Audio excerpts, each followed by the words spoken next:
Hello guys, welcome to my YouTube channel. কেমন আছো তোমরা? এখন আমরা কথা বলবো হচ্ছে kingdom of the planet of the apps বলে হলিউড ফিল্মটা নিয়ে, যেটা এখন ওটিটিতে রিলিজ হয়ে গেছে। ইয়েস, ডিজিটাল প্রিমিয়ার হয়ে গেছে। তো 9 তারিখ এই সিনেমাটি ডিজিটাল প্রিমিয়ার হয়েছে, মানে আজকে। এবং এটা ডিজনি প্লাস এবং হুলু যে ওটিটি চ্যানেল আছে, ঠিক ওটিটি প্ল্যাটফর্ম আছে, তাতে পেয়ে যাবেন হুলু। তো সেই সিনেমাটি দেখলাম, কীরকম লাগলো এই সিনেমাটি সেটা নিয়ে কথা বলবো। তো চলো ভিডিওটা শুরু করা যাক। কেমন হলো এই ফিল্মটি?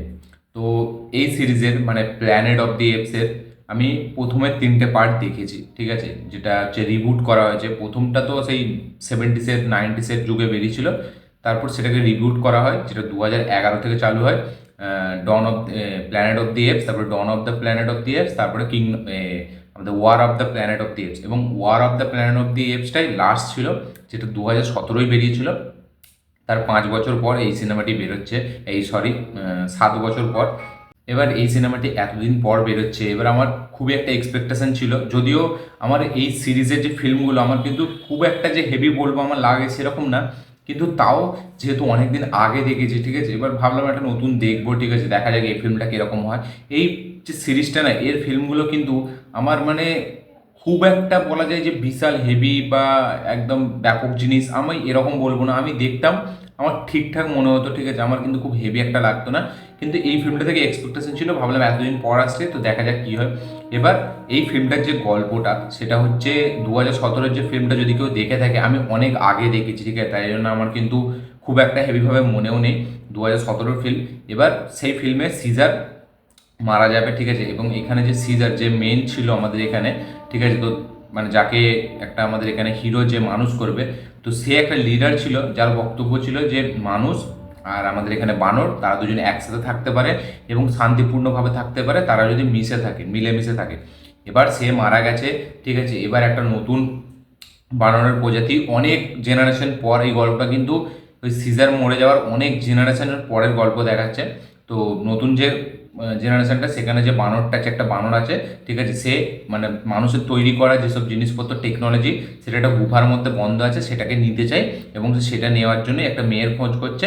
এবার সেই মেয়েটা ধরা পড়ছে, তারপরে কি হচ্ছে, আদৌ কি সেই টেকনোলজিটা পাচ্ছে এবং সেই টেকনোলজিটা পেয়ে সে কী কী ধ্বংস করছে কি না পারছে না, সেইটা নিয়েই দেখতে হবে এই ফিল্মটা।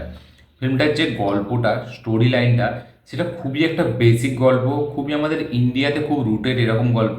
আমরা প্রচুর দেখেছি এরকম ইন্ডিয়াতে, যে একটা জিনিস আছে যেটাকে একজন ছিনিয়ে নিতে চায়, সেটার মাধ্যমে অনেক ধ্বংস ফংস কিছু করবে, অনেক পাওয়ারফুল হবে। তো একদম একটা ইন্ডিয়ান কালচারের গল্প বলা যায়, সেটা হলিউডে প্রেজেন্ট করা হয়েছে। আমরা হলিউডেও বিশাল সিনেমা দেখেছি এরকম, ঠিক আছে, গল্পটার মধ্যে নতুন কিছু নেই। এবং গল্পটা তো নতুন কিছু নেই, কিন্তু যেভাবে প্রেজেন্ট করবে না সিনেমাটা, এক্সিকিউশন হয়। War of the planet of the apes আপনি যদি দেখেন, তারপরে dawn of the planet of the apes, যেটা 2014 বেরিয়েছিল, সেই ফিল্মগুলোর মধ্যে না স্টোরি তবুই ছিল, এবং স্টোরি না থাকলেও সেটাই কিন্তু খুব সুন্দরভাবে প্রেজেন্ট করতো ডিরেক্টররা, এক্সিকিউশন ওয়াইজ খুব ভালো ছিল। এই ফিল্মটা খুবই একটা ফ্ল্যাট যায়, ঠিক আছে, মানে খুবই একটা বাজে স্ক্রিন প্লের সাথে চলতে থাকে। আমার খুবই অ্যাভারেজ লেগেছে ফিল্মটা। আমি যদি ভার্ডিক্ট দিই, আমার ফিল্মটা খুবই একটা অ্যাভারেজ ফিল্ম মনে হয়েছে এবং খুবই ব্যাকডেটেড ফিল্ম মনে হয়েছে। আমি ভিএফএক্সের কথা বাদ দিলাম, ঠিক আছে, বা কালার এইসবের কথা বাদ দিলাম, কিন্তু ফিল্মটার যে স্টোরিটা যেভাবে এগোয়, খুবই একটা ব্যাকডেটেড ফিল্ম মনে হয়। এবং স্ক্রিন প্লেটার মধ্যে কিছু নতুন নেই বা কিছু হ্যাপেনিং হচ্ছে না, যেটা আমাদেরকে খুব জুড়ে রাখবে সিনেমাটির সাথে বা দেখার একটা আলাদা মজা দেবে। এবং হলিউডের ফিল্ম মানে আমরা জানি যে স্পেকটাকেল কিছু থাকবে, এখানে স্পেকটাকেল বলেও কিছু নেই। একদম একটা হিরো ফাইট যেরকম ভিলেন হয়, ঠিক আছে, এটা হিরো গ্যাং মানে ভিলেনের গ্যাং তার ভার্সেস হিরো, এখানেও ঠিক সেরকমই আছে, খালি এখানে বানরকে সেট করা হয়েছে, ঠিক আছে। এবং ভিএফএক্স স্পেকটাকেল জিনিস নেই এতেই, ঠিক আছে। ডন অফ দি আর ওয়ার অফ দিতে কত অ্যাকশন সিনস কত কি ছিল, এখানে অ্যাকশনস তো নেই। পুরো স্ক্রিন প্লেটা জাস্ট এমনি মানে ফাজলামো মারতে মারতে বেরিয়েছে, যেটা আমার খুবই বিরক্ত লেগেছে। আমি ভেবেছিলাম এই ফিল্মটা দেখে ব্যাস খুব একটা হেভি ফিল্ম হবে, যখন ট্রেলারটা বেরিয়েছিল, ব্যাপক একটা ট্রেলার বেরিয়েছিল। এইখানে অ্যাকশন কোনো সিনই নেই, শুধু মানে হিরো যে একটা অ্যাকশন সিজারে মানে war of the planet of the, সে চেয়েছিল যে শান্তি হোক, কিন্তু তার মধ্যে যে অ্যাকশনটা আমরা অনুভব করেছিলাম, এখানে কিচ্ছু নেই। এবং এখানে যে ভিলেনটাকে দেখিয়েছে, সে প্রথমে যখন বেরোচ্ছে সে বিশাল পাওয়ারফুল, সব কিছু করে দেবে, ঠিক আছে, লাস্টে তাকে যখন হারাচ্ছে সেটা আপনি ফিল করতে পারবেন না, খুবই ইজি। তো ফিল্মটার রাইটিং লেভেলে খুবই খারাপ, এক্সিকিউশন ওয়াইজও খুবই খারাপ, স্টোরি লাইনের তো নতুন কিছুই নেই, এক্সিকিউশন ওয়াইজও ফিল্মটা অনেক পড়ে যায়। এবং এই ফিল্মটা মানে সত্যি বলছি, হলে দেখলে না মানুষ খুবই বোরিং হবে, খুবই মানে মানে কি বলবো, খুবই একটা টর্চার মনে হবে মাঝখানের দিকটা। আর ওই জন্যই এই ফিল্মটা সেরকম কালেকশনও করতে পারেনি, একটা মিডিয়াম রেঞ্জের কালেকশন করেছে। ওভারঅল এই সিনেমাটা আমার কাছে একটা বিলো অ্যাভারেজ সিনেমা মনে হয়েছে।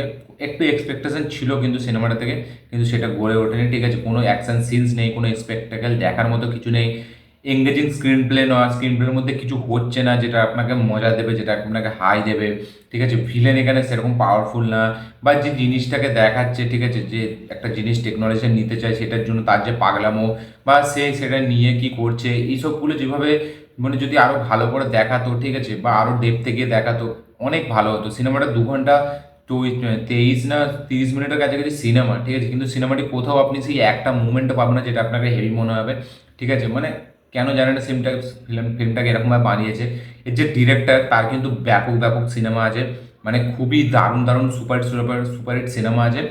মেজ রানার, হলিউডের যদি ফিল্ম মেজ রানার আপনারা দেখে থাকেন, সেই ফ্র্যাঞ্চাইজটা 3টে পার্ট আছে তাদের মেজ রানারে।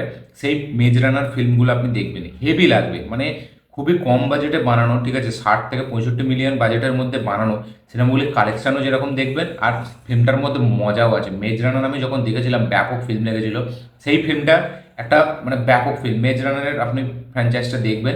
কিন্তু সেই ডিরেক্টর ওয়েস বল এইখানে কিন্তু ঠিকভাবে কাজ করতে পারেনি, এবং কাজটা করবেও কি রাইটিং লেভেলে এতটা তবুই রাইটিং লেভেলে যে গল্পটা আছে এটা মানে নতুন কিছু না হলেও ফিল্মটাকে এক্সিকিউশন ওয়াইজ কিন্তু খুব দারুণভাবে প্রেজেন্ট করা যেত। একটা হিরো ভার্সেস টাসেলের একটা যদি দেখাতো, অ্যাঙ্গেল দেখাতো, সেটা খুবই মানে একদম হেভি পর্যায়ে স্পেকটাকেল জিনিস দিয়ে এখানে হিরোকেও অনেকটা সাটেল দেখিয়েছে, ঠিক আছে, এবং ভিলেনকেও খুবই একটা নর্মাল ভিলেন দেখেছে। তো ওভারঅল এই ফিল্মটা আমার জন্য একটা অ্যাভারেজ, বিলো অ্যাভারেজ। আপনারা যদি এই সিনেমাটি দেখে থাকেন অবশ্যই কমেন্টে জানাবেন। যারা না দেখে থাকেন, যারা দেখেননি এখনও, ঠিক আছে, তারা চাইলে দেখতে পারেন। আমি রেকমেন্ড করবো না দেখার জন্য, কিন্তু আপনারা চাইলে দেখতে পারেন। দেখে কমেন্ট করবেন আপনাদের যে এই সিনেমাটি আপনাদের কেমন লেগেছে। আমার এই ভিডিওটি ভালো লেগে থাকলে লাইক শেয়ার কমেন্ট করে দিন। চ্যানেলটি নতুন হলে চ্যানেলটিকে সাবস্ক্রাইব করুন, বেল আইকনটি প্রেস করতে ভুলবেন না। দেখা হচ্ছে পরের ভিডিওতে, ততক্ষণের জন্য বাই।